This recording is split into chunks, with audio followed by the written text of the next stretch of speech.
It really is pretty sad. Pauline Hanson slams politically correct Australia Day lamb ad. Exclusive. The annual Australian Lamb campaign has been released in the lead-up to Australia Day. This year's We Love Our Lamb ad showcases Australia's diversity and offers a quick history lesson. Credit: Australian Lamb via Storyful. One Nation Senator Pauline Hanson has slammed the meat marketing body's latest Australia Day lamb ad, which controversially omits any mention of Australia Day. Meat and Livestock Australia's annual ad, released earlier this week, has been dubbed the body's most political yet for focusing on the controversy around Australia Day for Indigenous Australians, many of whom have taken to describing January 26 as Invasion Day. The ad opens on a beach, with two Indigenous Australians preparing to light up a barbie before various settlers begin arriving by boat: the First Fleet, the French, the Russians, Chinese, Greeks, Italians, finally ending with a boatload of asylum seekers approaching the shore. "Hang on.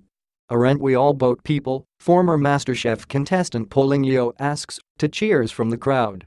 Lamb, according to the MLA, is the most multicultural meat. MLA, a quasi-government body which draws 56% of its revenue from farmer levies mandated under legislation, has grown increasingly political since the appointment of Sydney advertising agency The Monkeys in 2014. The new agency dumped the long-running Lamb campaign featuring Sam Kekovich and in September last year launched an ad declaring there were too many perky white males contributing to a lack of diversity on our screens. "It really is pretty sad, isn't it?" Ms. Hanson said. "It's bloody idiots out there, ratbags. It's pretty sad when it's basically shutting us down for being proud of who we are as Australian citizens." Ms. Hanson stressed she wasn't knocking Indigenous Australians or any other group, but urging them to see themselves as Australians. She said she had been meeting with Indigenous representatives this week.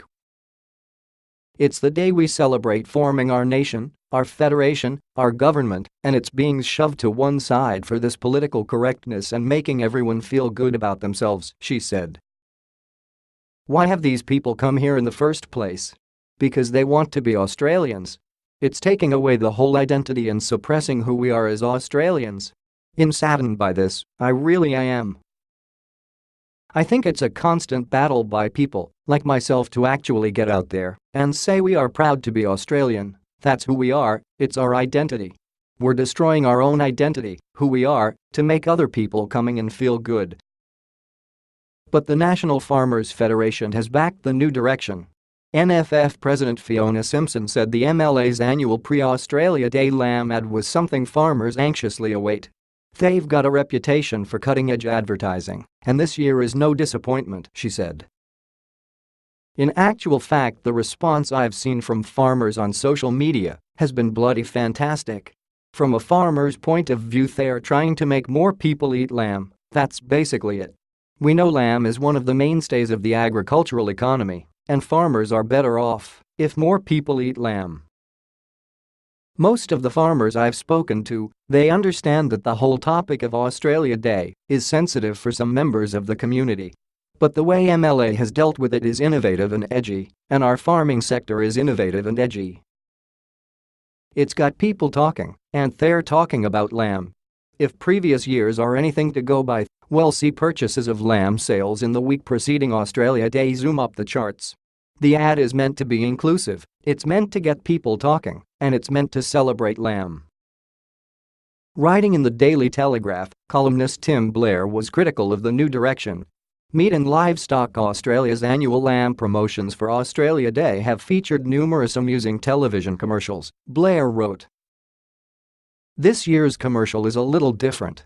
Aiming to promote cultural harmony through meat consumption, the ad declines to mention Australia Day at all while pushing lamb as the most multicultural meat.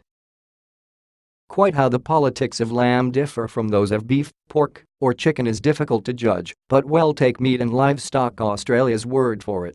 Possibly cows are secret racists. But given the deliberate omission of Australia Day, shouldn't Meat and Livestock Australia drop Australia from its own name?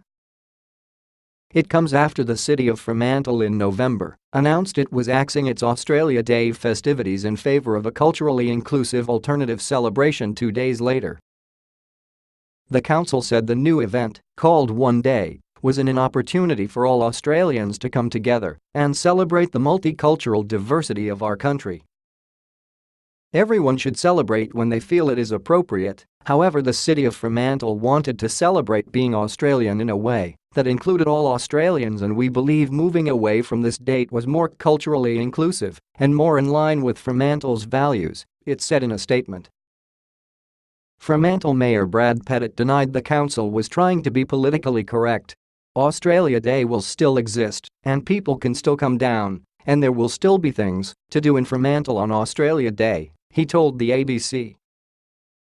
This is just offering another alternative event that celebrates the diversity of Australians, and one that I know Aboriginal people in Fremantle are more comfortable with than January 26. Frank.Chung at news.com.au